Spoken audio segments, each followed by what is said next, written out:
Hi, friends. My name's Host Eric. I'm the host of Talking with Individuals. And it would appear that I am done fighting with my girlfriend.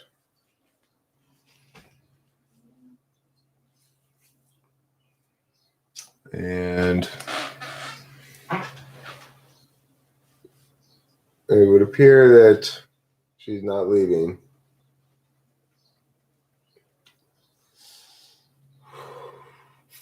So I decided to have a typology picnic right now, right here. What have I brought? For sandwiches, I brought extroverted intuition. For side dishes, I brought introverted thinking and introverted feeling. For beverages, I brought extroverted thinking and extroverted feeling. For ants, I brought extroverted sensing and introverted sensing. And for a blanket to lie down our stuff on, I brought introverted intuition. Welcome to Typology Picnic. Let's play Frisbee. Let's play Typology Frisbee. I'll pretend to be a circle and you pretend to be a square. You're having a real picnic? You're regretting it because of the bugs? A TE umbrella. That's a good thought there, Octavio Silva. It's a TE umbrella at the Typology Picnic. It's a good point. So I also think I want to have a Typology barbershop quartet to entertain us at the Typology Picnic. I think the most thematically appropriate entertainment for a picnic is the barbershop quartet.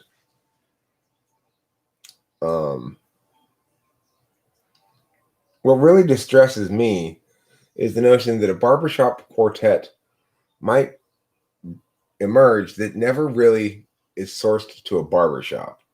You know, they're just guys who meet in their garage and sing. I'm holding up fine because Rachel and I seem to have resolved things.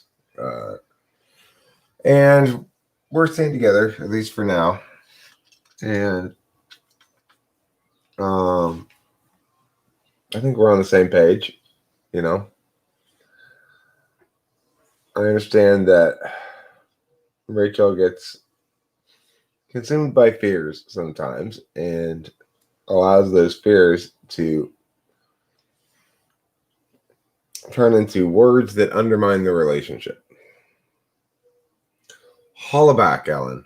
Holla back.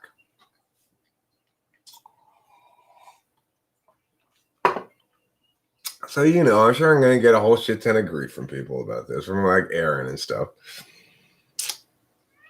No, I'm not getting abused, Aaron. Look, I agree that behavior in textbook form is abusive. The behavior of breaking up with people all the time. But there's some critical distinctions to be made here. One, Rachel is not doing it in order to try to leverage anything. So you got to understand there are ups and downs in relationships, and this is a very good and happy relationship for me 90% of the time. So I agree. She needs a gig. She needs to find something she loves to do or something like that. Everyone's got plenty of advice. You got to understand that 90% of the time plus, we're great. Okay? She has an occasional meltdown. The other aspect of this is me recognizing that I know, Aaron, I know you mean well. And I respect the fact that people are speaking up on my behalf here. My guitar is still out of. Oh, you mean when we go to Knoxville? Yeah, I'll bring the guitar. I have a message for Aaron. Aaron, you got a message coming up. Guess what, Aaron? Fuck you. Get into your own relationship and worry about that motherfucker. Jesus Christ. Okay, all right. So, yeah, okay. Well, look, email anthrax we were right, you and I, that it really didn't need to be addressed as much as I was addressing it. But the fact is also, you know, it does hurt me a lot to have the rug pulled out from under me. And I want that to stop. So, look, the bottom line is when you decide to make your business public, as I do, you invite response from people like Aaron and Email Anthrax and Jason Blood and Octavia Silva, and those responses are going to vary. And everyone's entitled to their opinion, and everyone's entitled to voice it because I choose to make our business public. And that's the bargain I enter into. But also, don't be surprised if you get Rachel's middle finger if you choose to take certain positions, And I will also say that obviously, if somebody's too much of a hater or starts saying the wrong kind of nasty shit, I'll either time them out or ban their asses, obviously. The thing is, I beat myself up, like I fucking have a headache. I just been crying, and I took the extra medicine last night because I knew that I wasn't going to be able to sleep. Like, I'm not looking to fight with you. I'm not looking to fight with anyone. I think that, in other words, I think these youngins need to get into their own relationships so that they understand how complex and difficult that, when two people's personalities come together, at first it's really exciting because you don't know much about each other, right? So you're discovering. But then there does come to a point where those discoveries become less and less, and you really dealt with the person. And you have to, depending on like longevity and the things that you've been through, make a decision whether it is right or not. And the key thing I want to highlight here is that then this is why our relationship continues to persist and be healthy, is that, as Rachel said, she beats herself up over this shit more than anybody else beats her up over it. And I've never really encountered anybody who's so good about accountability and objective self-critique after the fact. The thing is, what I see is this. She has these moments where her emotions overwhelm her and she behaves in ways that she doesn't normally. And I've always been a person who believes in infinite second chances as long as intentionality is right and accountability is there, and being fair about your own responsibility about things. Rachel's got a tough situation. She's an INFJ who periodically does stuff that doesn't fly socially, and doesn't work on FE grounds, and then she's got to deal with it in the aftermath of that. It's sort of beyond her control. But what about your fears and emotions undermining relationships? You were pretty emotional yesterday. Well, I don't think my fears or emotions are undermining the relationship at all, though. I don't allow those fears and emotions are prompted when Rachel threatens to leave. They're not driving the business here, they're responsive. So, yeah, I would absolutely describe our relationship as healthy. I would describe that particular behavior of her periodically breaking up with me or threatening to every time she feels she has a bad spell or whatever. I think that's not acceptable. And she and I talked about it this morning, and but I also recognize it as at a certain point, maybe I should know better. I should stop believing her,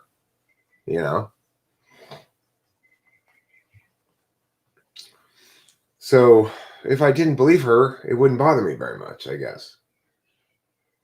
It's just that she's very convincing.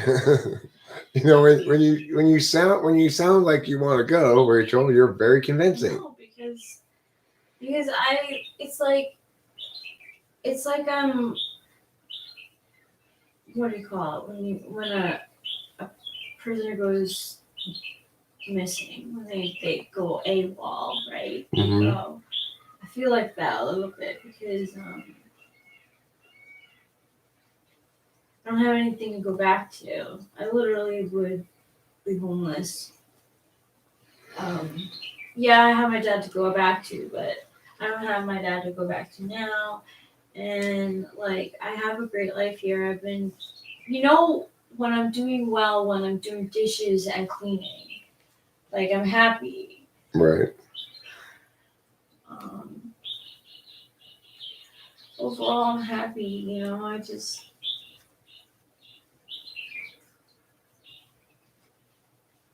I guess it just like.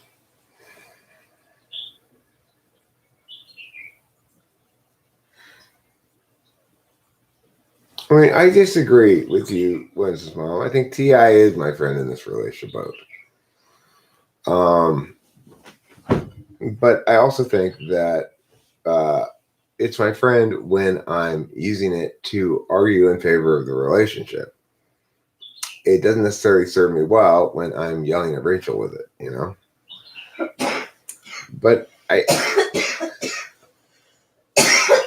mean, I'm doing the best I can in a circumstance that requires me to have a lot of constancy in the face of periodic inconstancy, and that's difficult. You know, it's difficult to be the one who's responsible for keeping things together if you don't feel like your partner's as committed as you. Yeah. Problem is, I do feel that every time the spell's over and she's talking to me fairly and stuff, and I love you. I do feel she's just as in the boat as I am. And this periodic boat allergy flare up that she has is just that, and it's I can choose to know what it is rather than force the words to mean the most negative thing or whatever, And the truth is too, if you really want me to go, like, you're gonna send me on my way. Right. Look, that is the truth, Rachel. It is, I know it.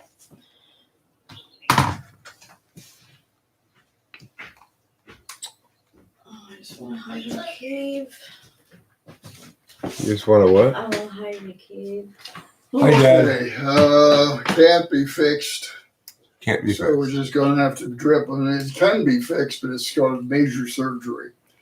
Point B, we're ready to go and everything's okay. Then I suggest you get your garbage out. Okay. And I'm talking also about in the bedroom. There's Okay. it's garbage day. All right. Cool. I'll get the garbage. So I guess we live with the drip. You like that? You like drip? Do they have any suggestions on like how we can, maybe make sure that the drip like. But just to let you know, Rachel, I already told my dad that there's it's up in the air. That we're not necessarily going to break up. So he's no longer under the impression we're necessarily going to break up. Okay.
So it occurs to me that the problem that Rachel and I have when we fight, we summed up as her knowing too much and me knowing too little. Because I know in reality that in a day or two, Rachel's going to be saying, oh shit, I don't know why I did that again. And I don't want to leave. And I love you. And I'm sorry. And all that stuff, right? But I just don't use my SI enough. My SI tells me this is what's going to happen. It's happened before over and over again. So I shouldn't get so concerned about it when it happens because it's just a day or two of Rachel. Well, in that case, But that's me not knowing enough. That's me instead deliberating and acting too much. In other words, I'm hearing your words. I'm taking them as more meaningful than what I know. Shouldn't that be concerning? Well, I mean, that's the thing. People want to ask those kind of questions like, no, I'm not going to couples therapy. Fuck that. No, never, ever, ever. I don't need couples therapy. No, we didn't buy a ticket. I'm way better at knowing how to be in a couple than any couples therapist. It's insane. It's like when my second wife was like, well, maybe we should get lawyers and figure it out in court. I'm like, I'm way better at determining what's objectively the most fair conclusion here than any lawyer or judge could possibly be. Why would we want to delegate our own agency to somebody else?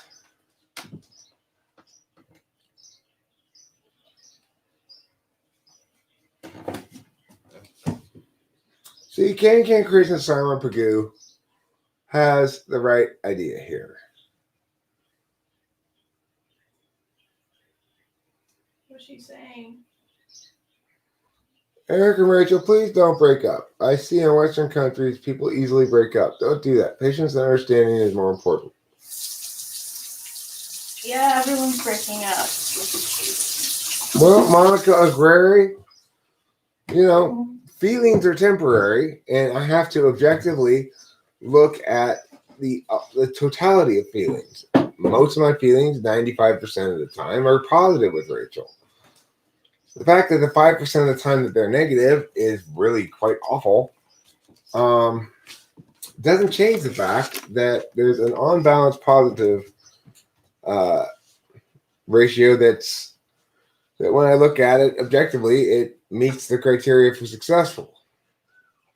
So in the moment when I'm feeling very strongly in the negative thing, then I'm going to say things like, this is too much for me. I can't take this. This is bullshit. The reality is I can take it. It's not too much for me. Yes, she wants to stay. I've always wanted to stay. I just feel like She never actually wants to leave. Am I correct? Yes. It's when I feel like I can't. When I feel like I can't do anything. Like, this is new to me. I'm not. First of all, like, I've never. We've been together. To me, like a year. Like, we live together. We see each other every day. Like, I feel like 9 times 2 is really how many days we actually spend together. Right. Here's the thing, Monica. Can I take the constant breaking up? Well, to describe it accurately, we would say, you would ask the question, so can you take the monthly breaking up? And this morning when I was angry, I was telling Rachel, I can't take that. You better not do that again. This is like an ultimatum or something. But the reality is I probably can take the monthly breaking up. And part of my FI polar is an inability to recognize that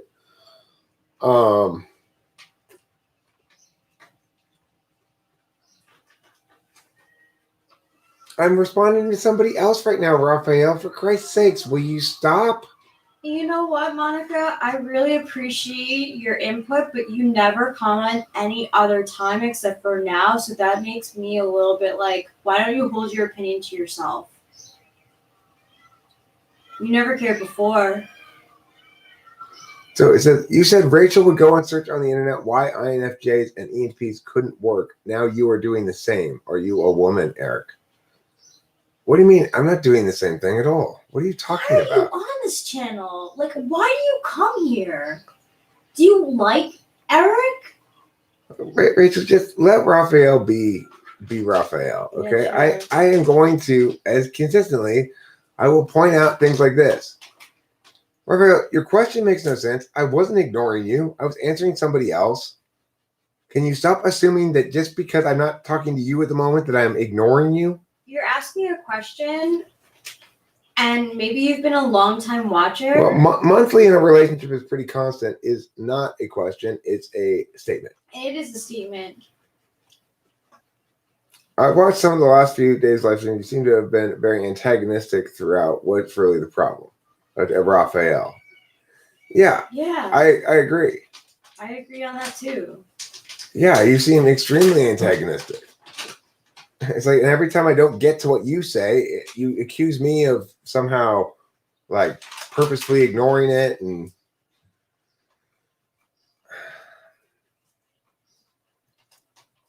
I'm Eric. I'm not knowing it. I mean, spell things correctly for one thing, Raphael. It's hard to read.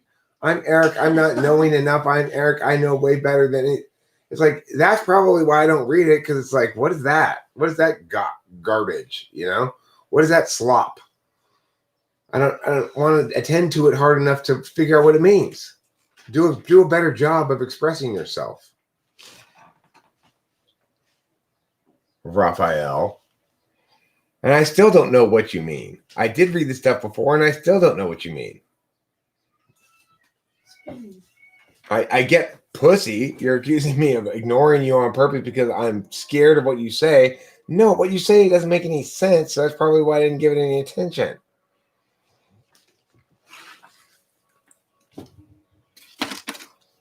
Let's not make personal attacks at him, though. Okay, either. Don't accuse him of low self-esteem. I'm just saying. I'm saying bullshit on what he just said. That's all I'm saying. I'm not making any ontological critiques. I will agree, been rather antagonistic, but I think that's sort of been from the get-go, not just the last couple of days. You've always been super antagonistic, so I think you might be an INTJ. You know, Yeah. I think Raphael might be an INTJ. Yeah. It seems kind of like epipolar combined with Right, because he would be your I know this is the only like frame of reference that I could understand, but you guys are extinguisher types in socionics. It's the only thing that I can gather from. That's the only data that it shows that contrarian types like. No, listen, Raphael. What appears to be a contradiction is not a contradiction. What I said is my problem is that I'm not knowing enough. In other words, I'm not using my knowing functions enough when I'm hearing Rachel say stuff that's a monthly sort of meltdown. I'm pretending as though I don't know from experience that this is not something I should take that seriously, frankly. Right? Instead, I'm using my deliberation functions too much. Okay? Now, I also said I don't need a counselor because I understand these processes so well. The previous thing I just said is a demonstration, is an example of the second part, not a contradiction. So you are wrong. Do you understand now? Are you understanding now why you're wrong?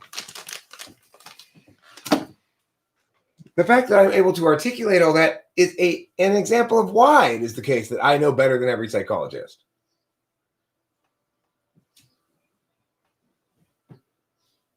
Well, I mean, a counselor could use NI. Regardless, if a counselor doesn't come in with at least as much cognitive function knowledge as I am, they're likely to mistake things as they're likely to impose some sort of cognitive function bias on the whole thing, no matter what. I mean, that's my hope, Jay Kerwitz, is that next time if this happens again, I'm not going to take it so seriously. Like I said, this morning when I was mad, I was inclined to make an ultimatum about the thing. Say, you better not ever do that again, kind of thing, right? Yeah. But the reality is that's, again, my FI. My FI is temporary, but my wisdom is permanent. I don't want to do that again. I know you don't, baby. That's the thing. I believe and understand you. Rachel does not want to do that monthly. She's not happy about doing it monthly. She wishes she didn't do it at all. She regrets it. I do. She's apologetic, and she says she's going to make every effort not to do that stuff again. This happens every time it happens. You might say, well, why would you believe her? Because her intentionality is good and true and just. She's not bullshitting. I love you. I love. She's just volatile. She's not bullshitting. She's not wicked. She's not toxic. She's not abusive. She's just impulsive and volatile. And is that a problem? Yeah. But is it a deal breaker? No. That's great. Oh. And that's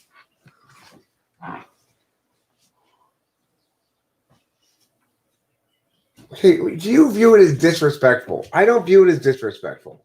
I view it as what it actually is, Raphael, which is fear-based. She's not disrespecting me. She's afraid of losing me. Yeah, so I created myself so that. Right.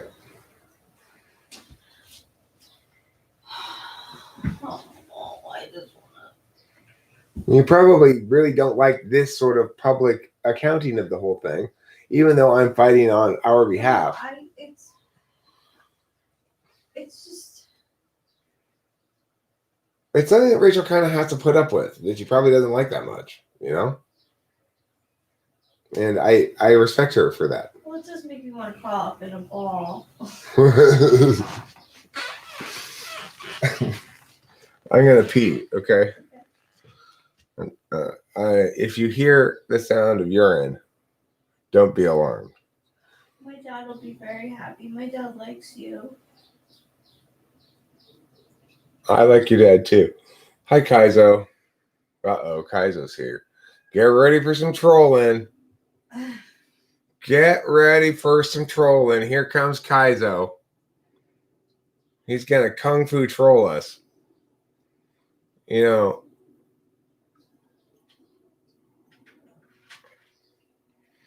Kaizo knows how to do karate stuff.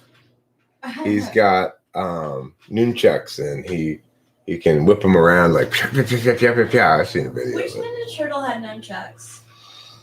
I was never a Ninja Turtles fan, so I don't know. I guess I was a little too old for Ninja Turtles. You definitely were, because they came out in the late 80s, early 90s. It's the sound of urine. Tinkle down now and below. Fall into the cup and so. He's fully going camping right now. Na na na na na na na na na. There it is. It's the sound of urine.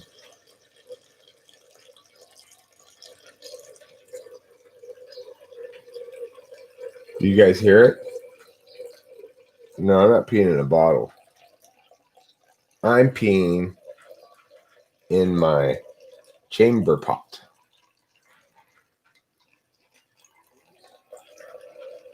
I have a chamber pot. Well, so I don't have to stop live streaming, of course, King Krishna Sarmapagu. That's why. You wouldn't want me to have to stop live streaming, would you? Just to go pee? This is much better. By the way, she didn't mention it, but it was often the case with Rachel's peeing just right there. Yeah, you guys haven't called me yet. But her pee is quieter than mine. There. The sound of urine. Who wants a bucket of pee? No, oh my God. Nobody? Anybody want a bucket of pee? You want to? Oh, yeah. That looks good. That does not look like urine. That looks like dirt. That's because I had cigarette ash in there, too. Oh.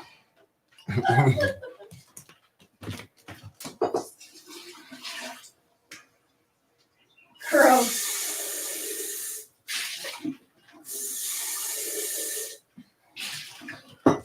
Okay, well, here's the bucket of cigarette ash and urine that you ordered.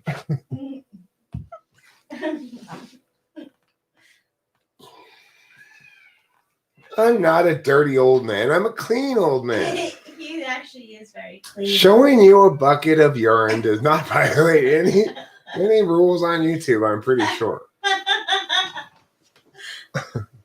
It shouldn't. There are other people who do that sort of thing. There are people out there who like create poop pop emojis, like. Yeah. Well, it's like Taylor said last night. If you've ever tried peeing in a beer bottle, you know you probably pee more than 12 ounces. Because you'll fill up that beer bottle, You're really cool. and then you're like, oh shit, oh no. Those are like, that's like, water bottles are, I always, this is like a television movie thing. It's always like, there's someone who's driving, they're taking a road trip, and there's always someone who has to pee, and then they end up peeing in like a water bottle. And then somebody drinks it. Ew! When fortune empties her chamber pot on your head, smile and say we are going to have a summer shower. Author John A. McDonald. Not going to be smiling if that happens. Yeah, I'm not going to be smiling either. The thing about picking your chamber pot is you need to pick your chamber pot carefully. One of the reasons why this is such a good chamber pot is that it's very heavy. It's pretty wide base. It's kind of hard to knock over, right? Because you do not want to knock over a whole chamber pot. It really does look like a chamber pot, though. Yeah, it's got 2 handles to hold it and everything. I think your mom would be proud. I think so too. Hi, kitty. Oh, Petey. Pee-Pee, I didn't give you much FI yesterday, and I'm sorry for that. Although I dig you. She loves to chill with me when so I took your advice and I You made a little fort? Yep. Cool. I took down some like extra branches and I have like a little spot. Cool. Yeah, and Pee was visiting me and she was exploring, climbing trees and stuff. So Rachel's kind of into little forts. I get it. I'm kind of into little forts too, although I don't really actively pursue them. But this backyard is pretty good backyard for little forts, it's right? Amazing for forts. It's amazing for private places. Like this morning, I sat outside behind. Maybe it was yesterday. I was behind like the little garage where all like the gardening stuff is kept. Mm-hmm. And I just sat and thought there for a little while, and it calms me down. Like there's a lot of private places here with foliage and fruit. The kitty is not going to drink my pee. The kitty smells my pee when she walks by, just to check to see make sure it's still my pee, I guess. That trouble didn't come in and pee on it. Oh yeah. But she certainly wouldn't drink it. I don't poop in a bottle. I poop in the toilet over. Okay. What if I were so talented I could fit each poop log into a little airhead water bottle? That would be talented, Annie. No. Yeah, but your poops aren't that consistently shaped. No, my poops are all over the place. I would say I have a wide range, a wide scope of poop sizes, shapes, everything, you know. Obviously, in an ideal world, every poop would wait until it's one big bowl of poop, and then it would just come out like this, one piece, one wide. But life doesn't work that way. Only some poops are like that. What else can I be with that would be laugh at my poop popping out? I was just going to warn you that you were going to pull a Tara Reid. I love that that's a thing. Oh. Who is my rock scientist? I am your rock scientist. I am stupid sometimes. You know? Yeah, me too. I love you. I love you too. I'm sorry. It's okay. You're forgiven.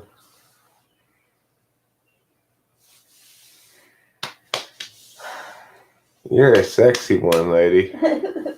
Thank you, sexy one man. Is it? Oh, It's No, it's me. me. No, it's both of us. is it? We smell the same, you know? Come here, let me smell you. and smell me. Yeah. We smell so The much the same. same. Yeah, but that's nice. I Yeah. really swear to God that you coming into New York April '84 is like not a coincidence. No, it's not. I really think the seed came together with your stepping on the grounds of New York. Mm-hmm. Yeah. I like the crazy thing is Rachel's body odor doesn't bother me. It's like right now it's really strong and pungent on her. It still doesn't really bother me at all. I slept in my dress. That's all. And I'm easily grossed out by SI stuff.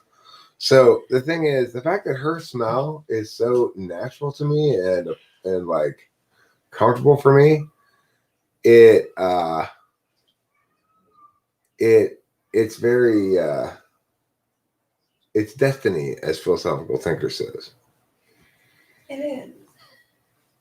Her pits, they smell strong and pungent right now, Okay, and they don't bother me at all. I could go over there and smell it Oh, tomorrow. I almost God. want to, you know? I'm sick of myself.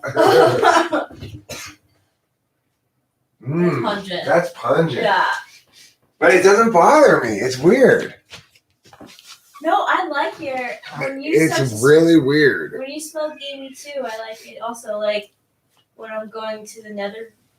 Can I talk about that? Yeah. When I like go to the Nether regions of the Netherlands and I'm up close and personal, like I could be there for like a whole day.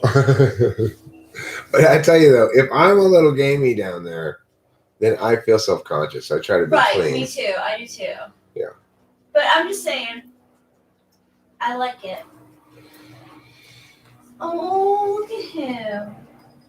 Isn't he the sweetest? Who? You. Me? Yeah, Oh, looking at your thanks. face on the screen, it's just like screaming so sweet. So anyway, things are back to normal. Fucking FI. FI, right? If people when people want to talk shit about our relationship, our periodic meltdowns and little meows here, it's pretty straightforward. Well, that's FI. Even a couple of people with 6th and 7th slot FI are still subject to its irrationality. That's the thing. I think that because I have such low understanding of it, it's that when I feel the emotions, they're so intense, kind of like you, but I think. Well, it happens to me too. I get angry. Yeah, and I get sad, and like it's like I don't understand. It's like my normal day to day is pretty neutral, I would say. Mm-hmm. But then when I start to feel something, because I don't regularly think that they're important, all of a sudden it switches. It turns to black and white, All of a sudden it all matters. And you just start And I singing don't know how Ebony. to- You start right. singing Ebony and Ivory over and over again. Yeah, and realizing That's bad a terrible song. bad collab. Yeah. It's something that tried to unify and just it do a joke. It's just absolutely terrible. FI is the silent killer of relationships. Okay, so I want to answer Rain's question about SX first, vulnerable, SX last. Enneagram question: would it be accurate to say that an SX first would be vulnerable to SX last, or any other first last relation? Never thought about it before. Maybe. What was he saying? Is a person who's SX first vulnerable to someone who's SX last, and vice versa? So it's like if somebody's SO first and I'm SO. I mean, I'm SP last. I think it's gotta be. You have to have the first two as the same. Yeah. Although I do. Well, I don't know what you mean by vulnerable there either. What do you mean? Are they vulnerable to it? I gotta say, my mood ring is like so accurate. Right now it's yellow. What's yellow mean? It's like very active and happy. Okay, why is there poop knife an actual? Why is poop knife an actual product? Poop knife? What is a poop knife? Do you like cut off your poop That's what I'm guessing. so that your wipes are different? I remember my ex smelled like cedar, sandalwood, and man stink. It was great. That's how you know that you're compatible sexually if you like each other's smells. Yeah, well. Yeah.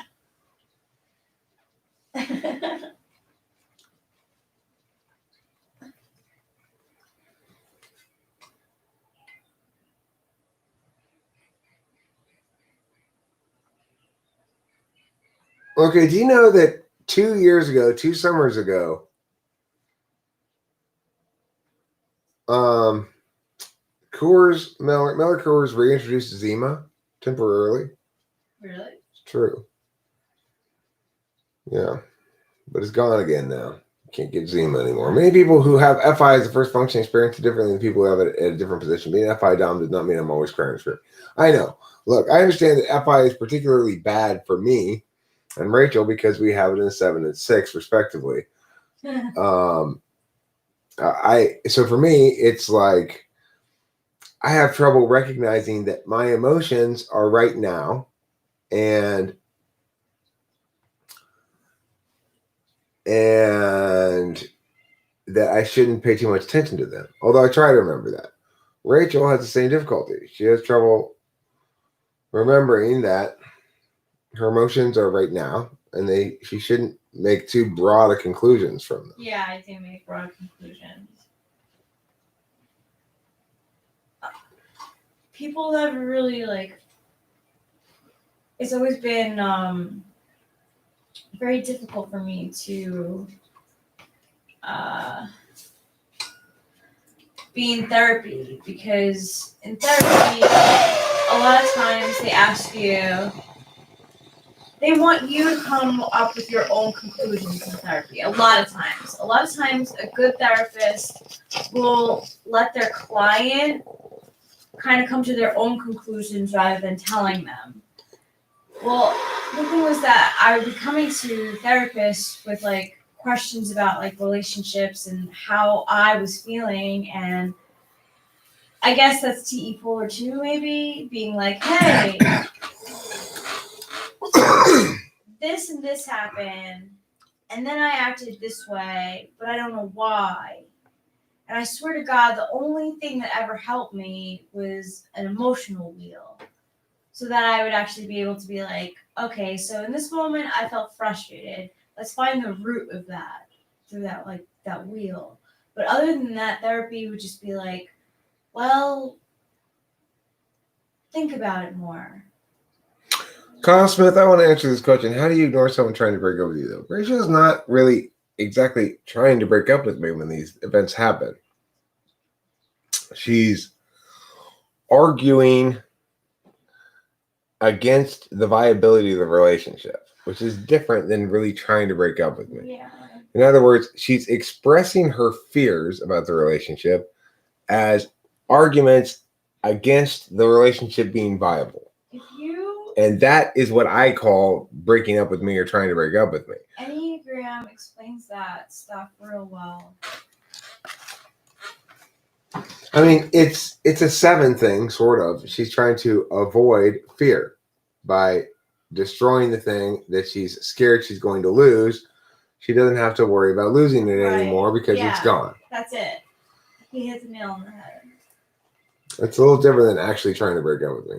If it were the case that she was genuinely ambivalent about the relationship, we'd long since be over.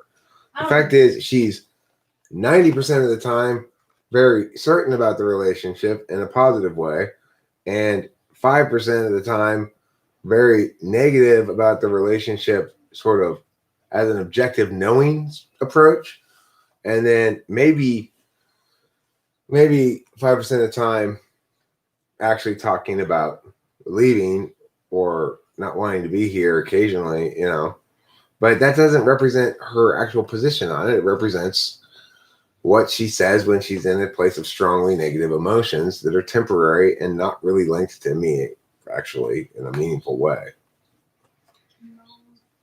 It's like The reason she was so upset wasn't because I did something that justified her being that upset. I mean, I have to change my ways, you know, like I have to grow, because this isn't. The difference is that with you, I love you and I value what we have, and I've seen how compatible we are, and like I realize the problem is me, you know, like I'm still healing. I hate this is so like awkward for me, like talking like this, but it's all true. Like, I really need to heal. Like, I think that like it's hard because in the past when I freaked out, I definitely have reason to. But when I freak out with you, it's more of me taking shit from the past that maybe I saw as a warning sign, and then I hit myself, I kicked myself because I'm like, oh, that was a warning sign. I should have broken up with them then. But like, the relationship started off on shaky grounds. Like, there wasn't, I don't know what to say.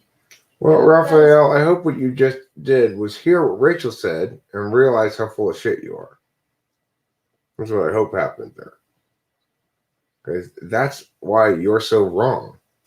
This isn't a circumstance where somebody needs to learn their lesson from a natural consequence. Like, well, there's no consequences for her then, Eric. If you don't do, fuck off.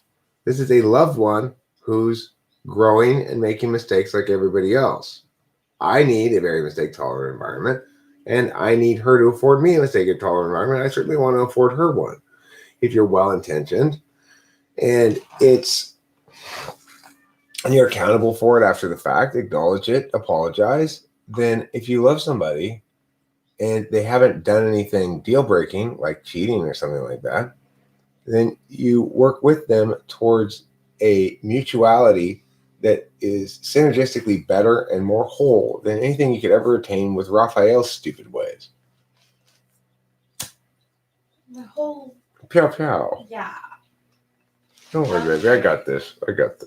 Don't worry.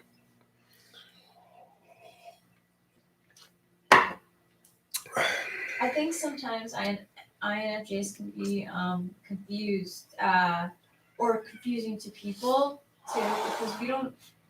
The way that I speak is I speak from a whole ground. I can't pinpoint anything personally until I work through things, right? So, like, I try to explain to people that even on this live chat, that my thought process is like a spider web. So, the pinpoint is the relationship. And when I usually in a healthy state, all of my links, I just turned on my, all of my linkages are positive.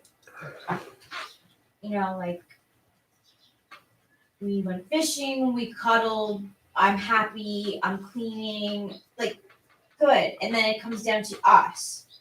When I'm in a catastrophizing or scared, it's just the fear takes over. I take this one thing and I build it out the opposite way. And I'm like, well, then this is a problem, and then this is a problem, and then that'll grow into that. So it's like I'm taking it and disassembling. Okay, so Raphael, here's the thing. You would be right if she were threatening to leave in order to build up pressure in a situation like that. Except, as we made very clear here, that's not why this is happening. She is not leveraging me with her threats. If she were, it would be a deal breaker. She's not saying to me ever, if you don't I'm going to leave. Never has that occurred. Anything like that at all. That kind of use of the threat is very different than what's happening. We've been explaining it, but you've been purposefully ignoring my words and choosing to negate everything rather than hearing me and understanding better. CBT is good. That's why yesterday I did try to stay out of the nest for a bit, because I know that If I sit and I listen to my music or like listen to like some positive like affirmations, I know that sounds so gaff. You just need to listen to Whisper Shout. Oh, I know. It's true. I can't believe that's not you. Not me. I can't believe you didn't know that. Yeah. It says in the song. I know. Ken taught you, but It's a hi, Dad. I'm trying to figure out where the hot water is being used. I know I just was in there, so it's obviously not there. But did Someone's got the hot water on somewhere? I'm sorry. The hot water is on somewhere? That's what I'm trying to figure out. it's the leakage. Is it the leak? That's the cold water. Okay, No. I so need to go out and No, check it's that. not. It's the hot water. Rachel says it's the hot water. It's the hot water. Because every time I try to close it, it's the hot water that's leaking. Okay, well. All right. You might oh yeah, I don't know. It's like It's definitely the hot water. I believe you, but I know. I want him I to. don't want to make it more complicated. Nope. Me neither do I. Okay, well, see, Raphael, it might be the case that if you were to say something 5 times, the intention would be to manipulate. But it's not the case here. Rachel is subject to periodic fear meltdowns, as we've discussed. You keep wanting to make it into some negative character trait of hers. It's ridiculous. That's why Enneagram was such a profound psychological development for me because like my defense mechanism as a 7 is to reframe things, right? But head spaces, the head types are all in their head. So it's like debilitating almost. It's like I'm processing things that are somewhat true and somewhat not true, but the fear takes over everything and turns it all into whatever is going on now is the truth. Look, the thing is, we can think about this effectively by looking at the what's called the family systems. I forget what it's called. Family system something. But what that says is you've got your managers, your firefighters. Oh yeah. And managers are things that deal with things normally and well. However, if you have a fire, then you have firefighters. They put out the fire. It's not a good way of dealing with things because you get water on everything. You squirt water all over everything. Everything's wet. You mess shit up with the firefighters. But if there's a fire, it's necessary because you got to squirt everything to save the whole house. Okay. The problem is people sometimes have messed up relationships with their firefighters.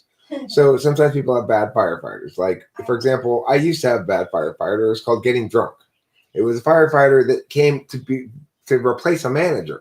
Yeah. It was supposed to be a firefighter. Right. Things are, you really killed it, did a great job, celebrate by getting drunk. Or things are really terrible, maybe drown your sorrows by getting drunk. But if it becomes an everyday kind of a thing, it becomes a manager. It's not appropriate for a manager. Yeah. The thing is, all of us have firefighters that are to some degree or not useful, or I mean, they work, but they may be harmful too. My firefighter now, well, I've got a couple of them. One is if I'm mad at Rachel, is to watch things that she wants to watch without her. And that's my way of punishing her, right? It's a fairly mild and healthy firefighter. Another firefighter I have is to go lose money at poker. Which you never really spend that much. No, I lose like $100 or something. And it happens every once in a while. Yeah. Long time in between them. But if I'm really upset, I will go. And with COVID, I haven't even been able to, but if I'm really upset, I will go down to the poker room and play poker. So that's a fairly healthy firefighter. I don't get drunk anymore, so I put that firefighter to bed. And what we see here is Rachel, periodically, her firefighters kick in when there's not really a fire. All my firefighters are ESTPs. And her firefighters are basically run.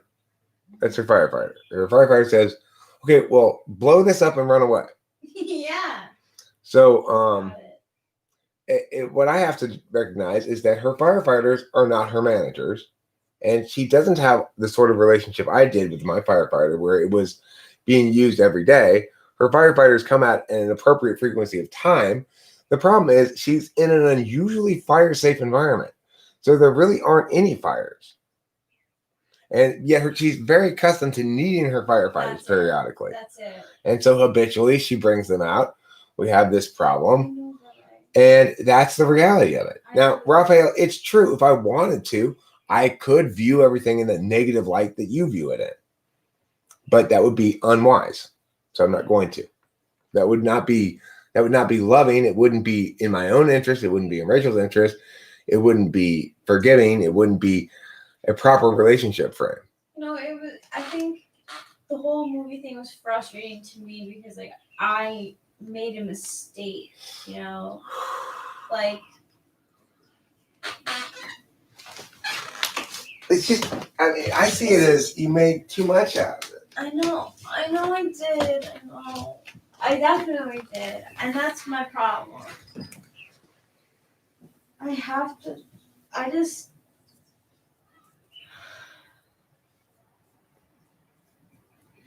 And the script of being a bad object comes from a negative superego, which is internalized garbage from previous abusers.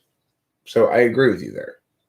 But I genuinely love Rachel, and I don't ever want to allow someone I love to.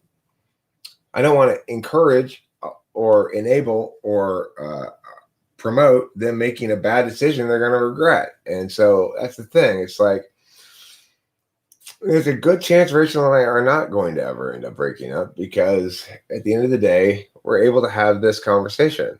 I love you so much. I feel true love with you, which is scary.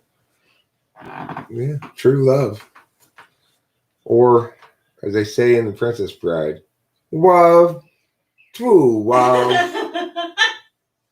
I love that my dad loved that movie. Like, it makes me feel like something that you and I hold dear. Because, like, I think of that movie when I think of us. And that my dad liked it. It almost made me feel like if we were, like, sit down and, like, have, like, in my mind, this is, like, an imaginary thing. Like, we could sit down and watch that movie together and then we would all enjoy it, you know? And that makes me feel good. I think my dad, your dad, you and me could all watch it together and enjoy it. Yeah. Marriage. It's such a good movie. One of my all-time favorites. Yeah. When I list my favorite movies, I now have some different categories. I talked about this on the stream last night, but I used to just always say my two favorite movies were Princess Bride and Nightmare Before Christmas. But now I've seen a lot of movies lately. Since I've been with Rachel, we've seen a lot of movies. I went from seeing 0 movies to seeing shit tons of movies, like all of a sudden, basically. We've seen a lot of. We should keep track. We've seen a lot of good movies. We have seen a lot of good ones. I was trying to think about it last night. Another movie I would definitely have to include on my list of all-time favorite movies is Thor Ragnarok. That's a good movie. Yeah. Yeah, it's funny. It's got the action. Plus, it has cameos. And it's got the soundtrack. You know. Oh yeah. It's got the Led Zeppelin. Yeah. Yeah. And it does all of the sort of tongue-in-cheek elements just right. So it's not too much. It's not like too clever, but it's clever as hell anyway. It's funny. It's action packed, you know. I like Guardians of the Galaxy for the soundtrack too. Guardians of the Galaxy is another great one. Yeah. Yeah, that soundtrack for sure. is just so. I used to put that soundtrack on for the kids at camp while they were drawing. Clue was great too. Clue was great. I talked to my dad about Clue also. He's like, "That's a good movie." My dad was like, "That's a good chuckle movie." I was like, "Yeah." Scott Pilgrim versus the World. I don't think I've seen it. It's a good one. Yeah. It's based on a graphic novel. Mm. And the good thing about it is that they don't take that graphic novel part of it away. So there'll be like air bubbles of thoughts and like Zap Zow, like or Zap Pow sometimes will come up like in a cartoon form. Mhm. So it's like it's clever in that way too. I would recommend that movie. Okay, Jason Blood, I disagree with you. I think of the two, the movie that's going to live on in history longer as a work of art, as like people go, okay, that was really doing something great. Is Thor Ragnarok. I think Guardians of the Galaxy is so much fun and fantastic, but I just think that Thor Ragnarok has more sort of timeless, lasting power. Do you like the? I like the mythical part of Thor too. Like I like mythology, so Right. like, and he in that movie he gets beat the crap out of him too, but he keeps going. You know, he loses an eye, and then he gets it back. And he essentially turns into his dad a little bit. Like it's like. And doesn't he lose? Doesn't what's his name die? Also, I'm getting all the Avengers. It's hard to keep them separate, huh? Yeah. Yeah. Well, that is a good one. Let's see. Among the terrible movies we saw, Aquaman really stands out No, as Aquaman was probably the worst. it is really bad. That was- Rachel, there's leftover pizza right there. oh, Have a slice. you know what? I'm gonna make myself some coffee. I'll have. Slice. That's a good suggestion, Winston's mom, because I don't think really Rachel ate anything yesterday. We got this pizza, she didn't have one piece of it. It's hard for me to eat, and I'm upset. I just want to throw it up. No one likes Aquaman? No, that's not true. I actually know, like, when you see, that's why you can't trust the internet. Because nowadays, it's like Vox and like who are they? I like Vice, BuzzFeed. You know all those. They're not. It's not even. I know because my sister's in it, sort of. They take people who. It's not. A lot of times, it's personal opinion rather than critical opinion. I see. I don't know. Starship Troopers is great. I enjoyed that a lot. RoboCop, pretty good. Spirited Away, that's a good movie. I've seen that. That's, I like My Neighbor Totoro. I like Cool Hand Luke. Cool Hand Luke's a great movie. Yeah. Sometimes nothing's a pretty cool hand. I like to quote that movie and say, Cool Hand Luke informs us that sometimes nothing's a pretty cool hand. Right? And then I'll tell the person, this is not one of those times.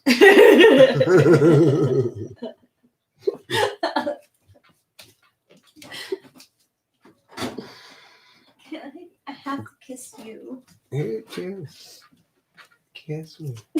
You my cookies.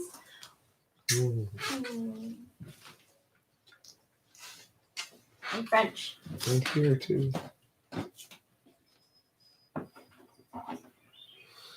Philosophical thinker, you are no longer qualified to make movie recommendations for me. Philosophical thinker said the sentence, I liked Aquaman. See? Groundhog Day is such a good movie. And it's one of my dad's favorite movies. It is a good one. And we're going to watch it. Me and Rachel and my dad are going to watch it together. Yeah. Correct, McDrama Bear. Well, Correct. I'm okay with his 3 favorite movies. Ghostbusters, I would absolutely watch that again. Ghostbusters is good. And what were we? Oh, Beetlejuice. Beetlejuice, Ghostbusters, and Groundhog Day. Those are my dad's 3 favorite movies. Isn't that funny? Yeah, that's good. The thing is, I want to watch the rest of Deadpool. I got stuck at the part where they were torturing them, and I couldn't make it through it. Yeah. Do you have water? No, we need more. I mean,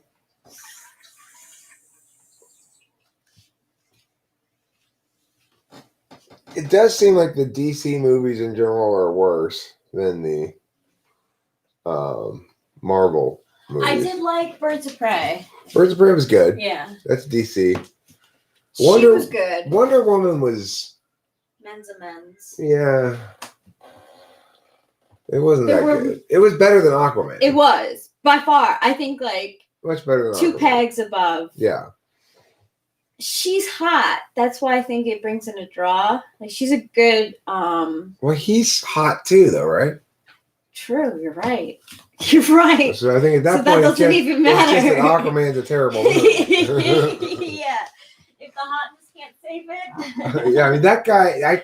If you were gonna pick a hot male lead, that You guy got definitely qualifies. You know? Yeah, you're right. You're right. I don't find him. I find him. I always found him likable in Stargate SG-1. He was in a TV show called Stargate SG-1, or he might have been in Stargate Stargate Atlantis, one of those two TV shows. And I liked his character. I liked You're him. my mom. He's an attractive guy Yes, you in his are. ways, not just his looks, you know?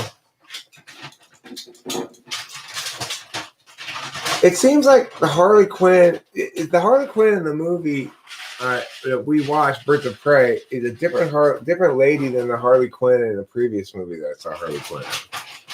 Am I correct about that?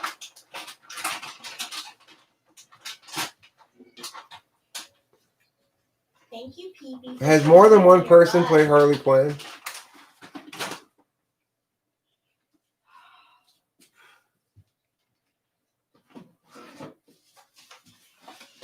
I think I like the other one better. Which one? Well, there's a movie. I don't remember what movie it is. Maybe it's a Batman movie, but Harley Quinn's plays a fairly big role in it.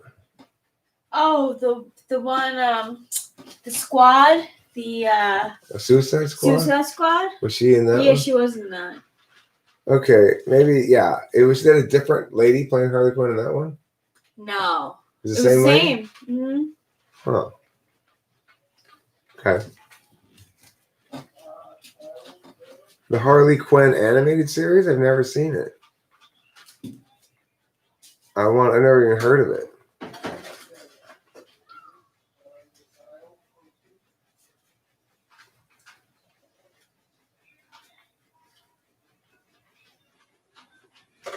I agree that Superman is not relatable as a hero. Well, but isn't that why he's a superhero? Because you can't really relate to him. Why? But there's some other superheroes that are a little more relatable. Yeah, it's true. He isn't really. He's pretty. He is pretty unrelatable. Well, which superhero could I relate to a lot? Let me think.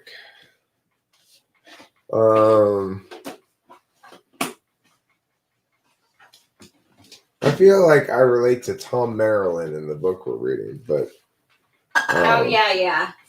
he's not really a superhero, but he's the first thing that came to mind. I don't know. Yeah, but he's a great character. I like him a lot. He talks in like poet. Yeah. The end of time was like this before. Yeah. You know. Jason Blood relates to Joker, and like Drama Bear says, Doctor Strange or Iron Man. I kind of relate to Doctor Strange a little bit. I don't relate much to Iron Man, even though he's supposed to be an ENTP. He's like a 3, though. That's what he is more than anything else, right? He's an Enneagram 3. Yeah. All else. You know what I like about Iron Man? It's his relationship with Spider-Man. Yeah, I like that too. He's always like, "You're doing the wrong thing, kid," and then he'll be like, and then Spider-Man's like, "No, I'm a part of the team. I'm gonna do it anyway." And then like, he'll be like, "All right, kid, you're all right. I still think you're just a kid." Right. I think Doctor Strange is an INTP. Yeah, I think Doctor Strange is an INTP as well. I like Doctor Strange. I sort of identify with him. He's a good character. That was a pretty good movie too, actually. Yeah, that was.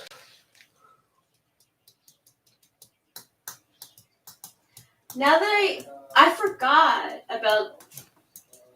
Okay, Levi says I'm a little bit like Batman. I am so totally not like Batman. Oh, that's sweet though. I'm way more like the Riddler than I am like Batman. Yeah. I identify more with the Riddler than with the Joker. The Joker is supposed to be an ENTP, but I think the Joker is more like an ESTP Well, or an ENFP. I think the Riddler is like an ENFP. But ooh, ENFP. I mean, you think ENFP? I think the Riddler's ENFP run amok. the Riddler might be an ENFP, it might be Yeah, an ENTP, yeah. No, but well, Joker's a feeler. they well, that's why I think that the most recent Joker did so well, because I think Joaquin Phoenix is an ENFP and he played it as an ENFP. You know what else Joaquin Phoenix is? GAF. He is gas. He is. He's one of the key dictionary examples of gaffery. Catwoman Julie Newmar is your shadow archetype. Now, which Catwoman do you like better, Winston's mom? Julie Newmar or Eartha Kitt? Eartha Kitt, yeah, thank you. Which one do you like better? Julie Newmar or Eartha Kitt? What about Michelle Pfeiffer? Michelle Pfeiffer? Yeah, that's new school. I'm Okay, talking old okay, school, okay. okay? You got your two choices are Julie Newmar or Eartha Kitt. Eartha Kitt. I want to see what Julie Newmar looks like. I don't even know what she looks like. Let me mute this for a second.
Eartha Kitt definitely better.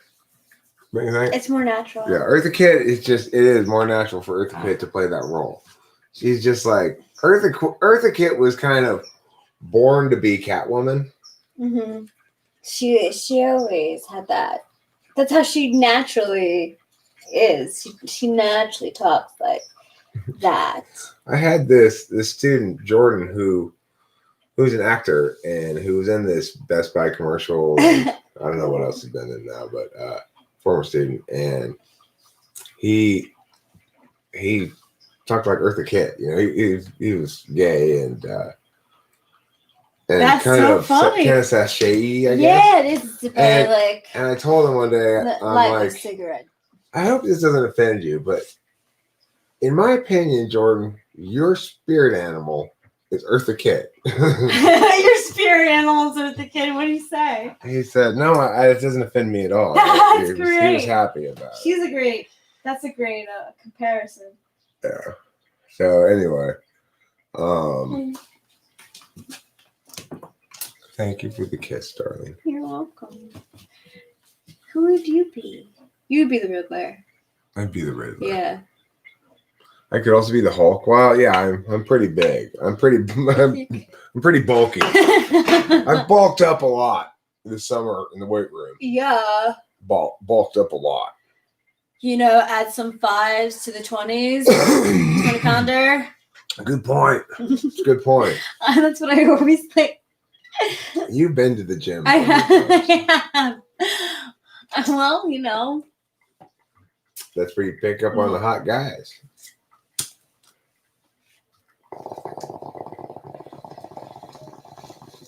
I could.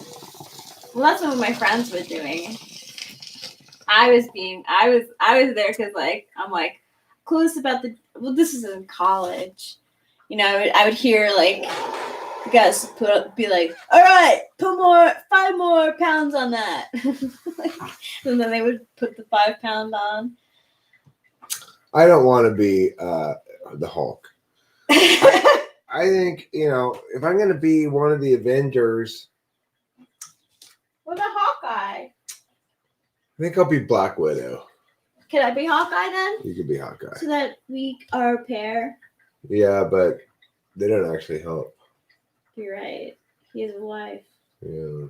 Okay, so then. Why don't you be the Hulk? Okay, I'll be the Hulk. And I'll be Black Actually, Widow. that's probably more appropriate. Yeah. But the thing is, of course, it means we're going to have a really unnatural lack of chemistry that No. destroys the movie. Come on, no. I don't want to. No. That relationship between Hulk and Black Widow, oh, it's so awful. Oh, I have an idea. What's Well, that? what about can I be Aunt May? And Yes. And I'll be the guy who's humping Aunt May. yeah. That sounds good. Okay. You know who's humping Aunt May?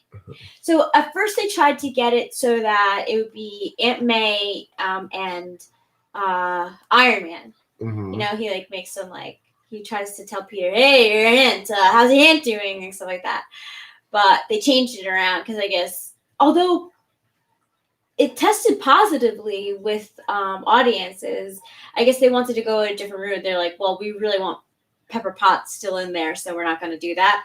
So they have the helper guy. What's his name? The one who's always in a suit. Smiley? Or? Yeah, Happy. Happy and Aunt May are a thing. Really? Yeah. Cool. I'm happy then. Isn't it? You're Aunt May and I'm happy. Uncle Ben, McDrama Bear, Uncle Ben. that is a very racist kind of rice. Okay? Was that trouble? No, that was Pee-Pee. Okay, cool. Hi, Pee-Pee. I'm really sorry. It's okay. I can't believe, like... It's okay. I probably overreacted myself. When you get two people who don't understand their feelings. Actually, Uncle Ben and Aunt May was one of the earliest interracial couples in animation. Is that true?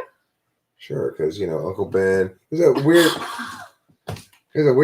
relationship, but it made sense because how did he get that hot Aunt May? Well, he's Yeah. so successful in the rice business.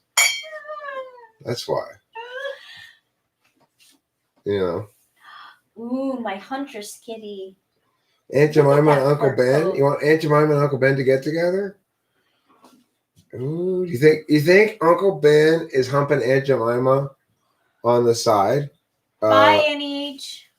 He's cleaning. You got to clean? Okay.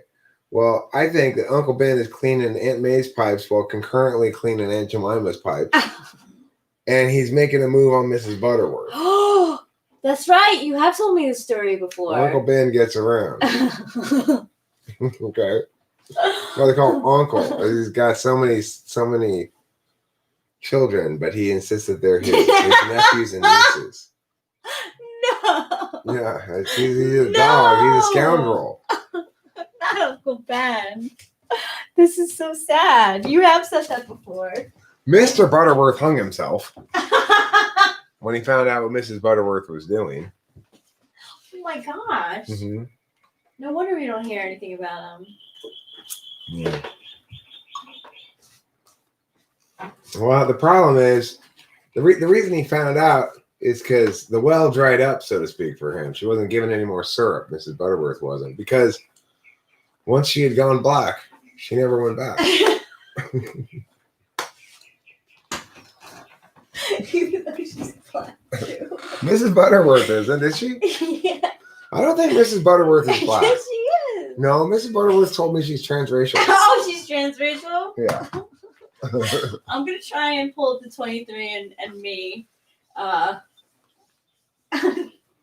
pie graph of my transracialism and what pops out the most. Well, obviously it's the Italian side that pops out the most, but hi everyone. Don't I look like a mess? I feel like a mess because I did some harm yesterday and I'm not proud of it. Oh, my precious angel. Yeah, the thing is, you have this weird relationship where every time the shit goes down, and you gotta sit here and be publicly accountable for it. You know? Thank you for acknowledging that. I do admire it. I admire your ability and willingness. Oh, know? thanks, Running Fox. What type do you think Jean Grey is, Levi Samuels? I want to know. I like to find out ISFJ's opinions because I think they don't get a chance to voice their opinion very often. Opinionate us, Levi. Yeah. You think Jean Grey's an INFJ? That's cool. Could be. What about Dr. Thinks a Lot in the X-Men? The main guy. Oh, Dr. X, Professor X? Xavier thinks a lot. He's INFJ. I wonder if he might be an ENFJ. ENFJ? He's got his whole vision for having a big school and Wolverine constantly saves him. the ISTP ENFJ duality. Mm-hmm. Yeah, that's possible. I'm gonna go ENFJ for Xavier. He seems a little more extroverted than INFJ in his vision, not necessarily his display. I can see Jean Grey as an INFJ too. I don't think ISFJ for Jean Grey. ISFJ for Pepper Potts. What do you think about Laser Eyes guy? Oh, ISTJ? A lot of people say that. ISTJ. Yeah. Yeah, I was thinking that too.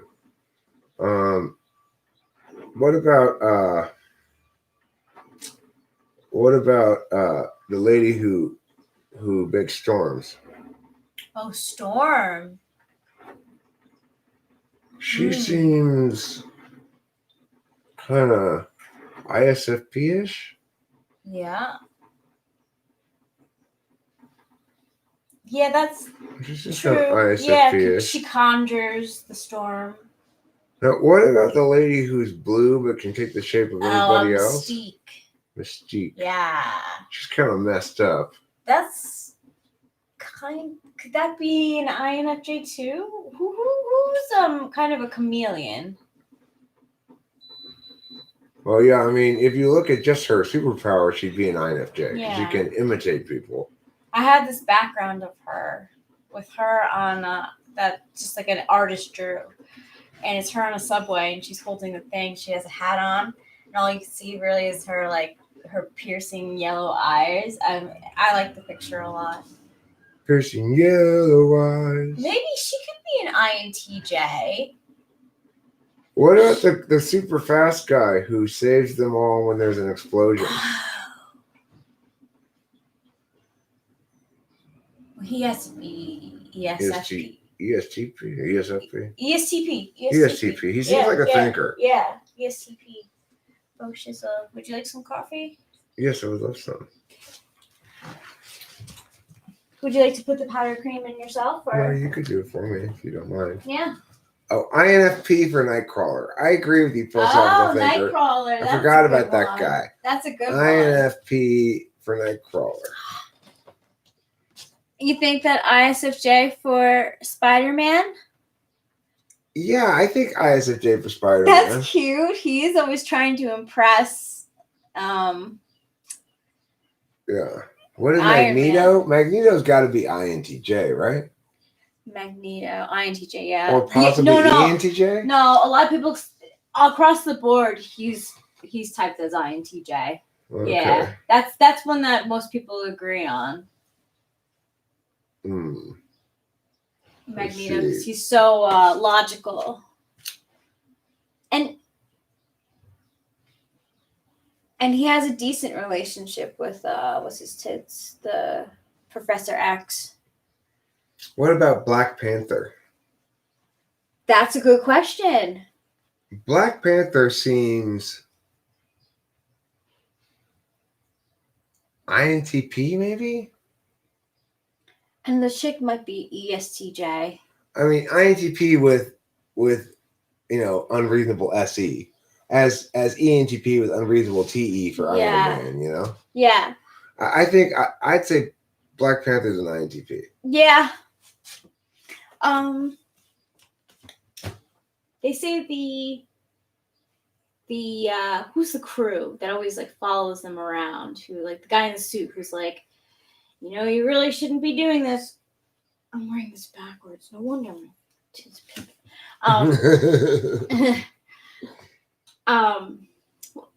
You know what I'm saying? Who I'm talking about? The squad that always helps them. And who's like, we only have a limited amount of power, and they're coming over here now. And he always like, and Iron Man's always like, get out of my face.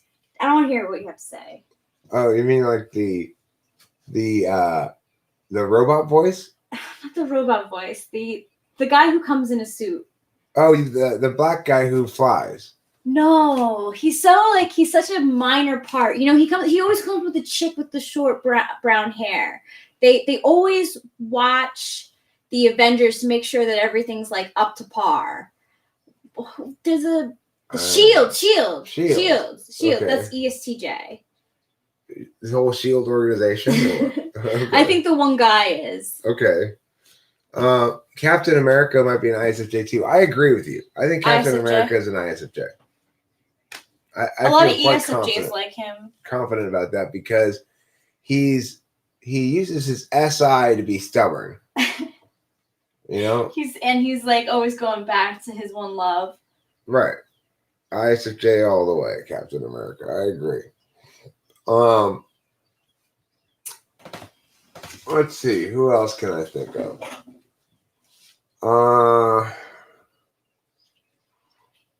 I really want to make my feature film Landquaman. It couldn't possibly be any worse than Aquaman. Landwoman?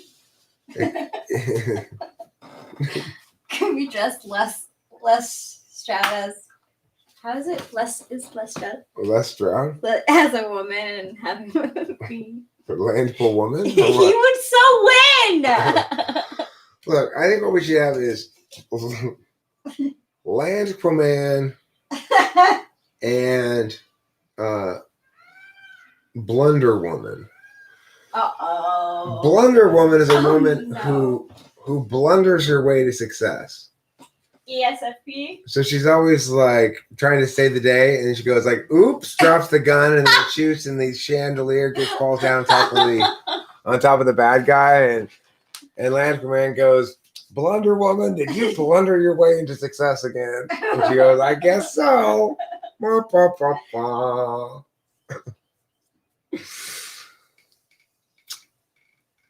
Waterman had an absurd budget of like $200 million. Wow. Aquaman did? Really? That's ridiculous. It's so terrible. It's the CGI that bumps up the when you got your manta ray airplanes going down underwater like this after they get hit by fish, you really got to wonder who's writing this shit.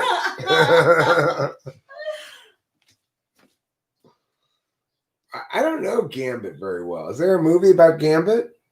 Gambit's in just the regular. He's the card guy. They say that he's an ENTP. I don't know if I've seen any movies with him in it. Which one is he? He's in all the X-Men. I may have only seen one or two X-Men movies. Yeah, he's not very prominent in like the earlier. He has the playing cards. Yeah, He's fast. I can picture him, but I don't think I've ever seen him in any movie doing anything that I can remember. Not really. I'm thinking of him in a comic book kind of. He's in the cartoon. Yeah. There's a cartoon? Yeah. My favorite when I was growing. What is Rogue? Well, who do you think Rogue is? She can't. Is he the one who can't touch people? Yeah, she Okay. can't get intimate. Because if she does, they die or They something? die. Hmm. He can give hand jobs with her gloves on though, right? Yeah, she can. Does she do that in the movies? I wonder if I think there's probably been insinuations. Yes. Would you like to walk past me? No, I'm just giving this to you. Oh, this is for me? I get Yeah, the big careful. one? Thanks. You're welcome. She is a tough one to type. Rogue, they say it's ENTP, email ethics says. No. Maybe. I don't know. Maybe. By the time that woman's 50 years old, she's going to give the most amazing hand jobs in history. Exactly. Puts on her softest leather gloves. And Yeah, that's all she has to do is put on her gloves, and then she's fine. Just don't let my wrist accidentally touch you, okay? Can't you put on some longer gloves? No, just be careful. Just be careful. Trust me. Just be careful. Maybe you should get some of those big old yellow like dishwashing gloves. She pretends she's a housewife. Actually, that's kind of a sexy notion. Oh no. Like, and she's like, "Oh, hi," and you're like, "You still have your gloves on."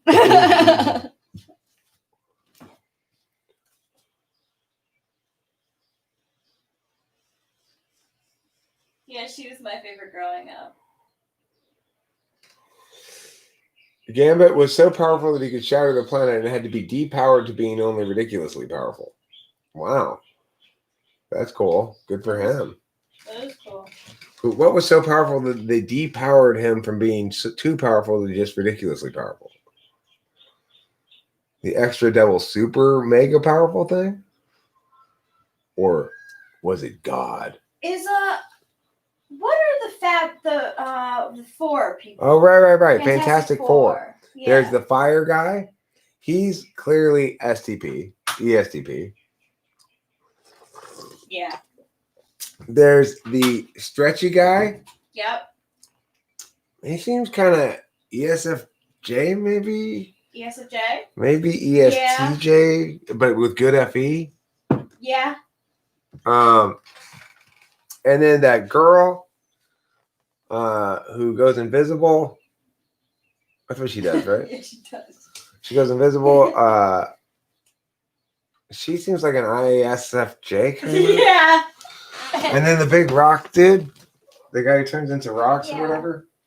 Well, he kind of always is rocks, right? Mm-hmm. He's the thing. He's. I don't know. I see him as INTP. INTP, Mhm. possibly, yeah. Because he has one course, and that is to be the rock man. What personality type do you think Ash is from Pokemon? Ooh. Why not? I guess he could be an ESFJ. He likes to collect them all. He really does like to collect them all. He has a powerful need to collect them all. Now, what about... And he's very cheerful. What about Brock? But there's joy. Your beauty is constantly astonishing me again. I think that's where I got that. Oh my goodness, you got a line from Pokemon to seduce me? Mm-hmm. Oh, I don't know if I actually got that line from Pokemon. I think that's the thing I made up to say as an example of the sort of thing that Brock says. I don't know if he actually ever said that thing before. Like but he says stuff like that, you know. But Nurse Joy, your beauty is constantly astonishing me again. So anyway, what type is Brock? That's an interesting question. That is an interesting question. Oh my! The Kitty Wonders coat is so coffee colored now. I can't help but look at her.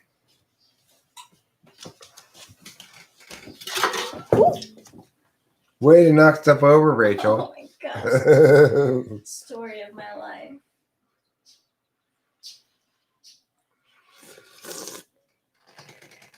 What's Elastigirl's type?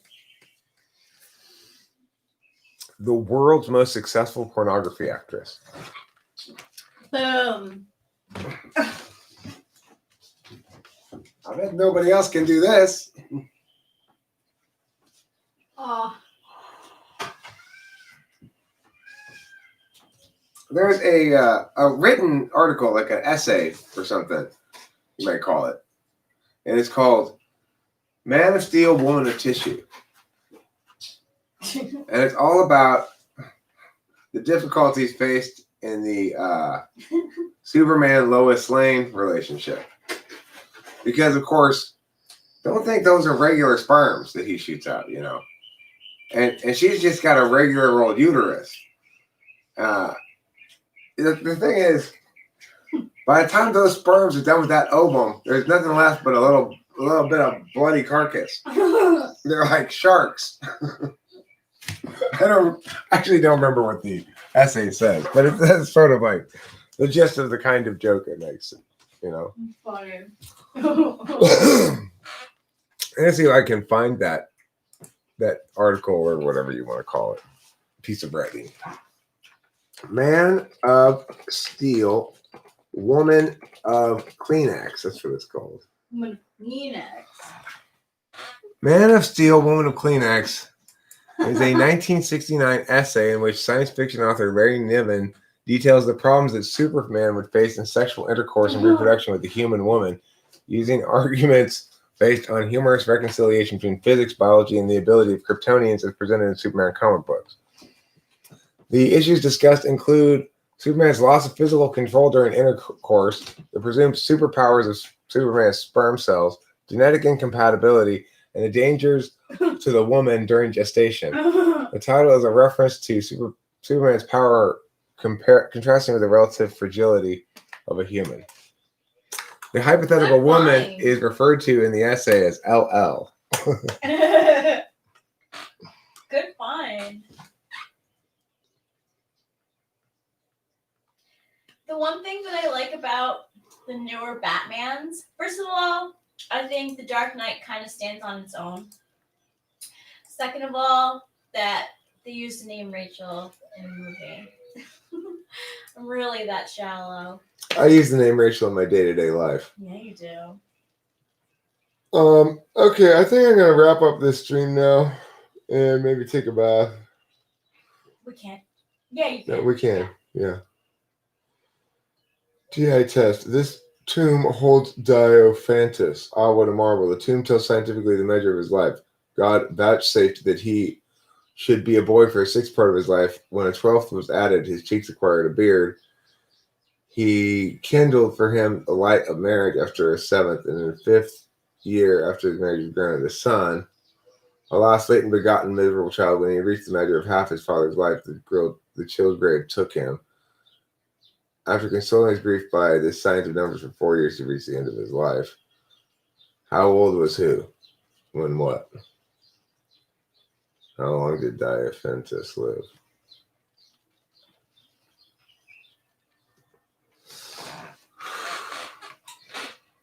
That's gonna take some doing. That's a question that's gonna take some processing. I'm not ready to handle that question quite yet. All right, I'm gonna go. But that's a good question. It is. Rock and roll. I'll probably be back later. I'm sure. We'll probably be back later. All right, good job, Philosophical Thinker. Philosophical Thinker is going to bite the bullet and watch Aquaman again just to review it and make sure he was right in his assessment Hey, of it. everyone's entitled to their own opinion. That's true. Absolutely the case, Philosophical Thinker. I'm sorry I busted your chops for liking Aquaman. That's how I feel about busting your chops about for Party in the USA. Like, it's not a bad song. It really isn't. All right. Bye, everybody. It's not that bad. It's the memory.